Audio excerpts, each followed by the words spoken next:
Hello friends, আজকে আমি একটা সিম্পল রেসিপি আপনাদের সাথে শেয়ার করব।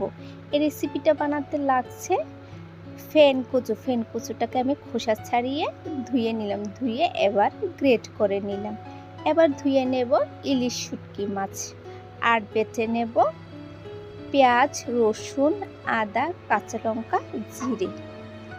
এবার একটা কড়াইতে অল্প পরিমাণ তেল দিয়ে দেব, দিয়ে তাতে দিয়ে দেব গোটা শুকনো লঙ্কা আর দিয়ে দেব তেজপাতা, দিয়ে একটু নেড়ে নেব। নিয়ে এবার দিয়ে দেব পেঁয়াজ কুচি, পেঁয়াজটাকে একটু ভেজে নেব। ভেজে নিয়ে এবার যে আমি বেটে রেখেছিলাম মশলাটা, সে মশলাটা দিয়ে দেব। দিয়ে মশলাটাকে কষিয়ে নেব।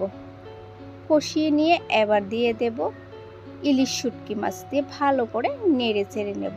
এবার দিয়ে দেব স্বাদ মতো নুন আর হলুদ গুঁড়ো, দিয়ে ভালো করে মশলাটাকে কষিয়ে নেব। এবার দিয়ে দেব গ্রেট করা কচু, দিয়ে প্রায় 15 মিনিটের মতো নাড়াচাড়া করে নেব। আপনারা এখানে চাইলে অল্প জল অ্যাড করতে পারেন, আমি এখানে কোনো জল দিইনি, কচু থেকে জল উঠেছিল।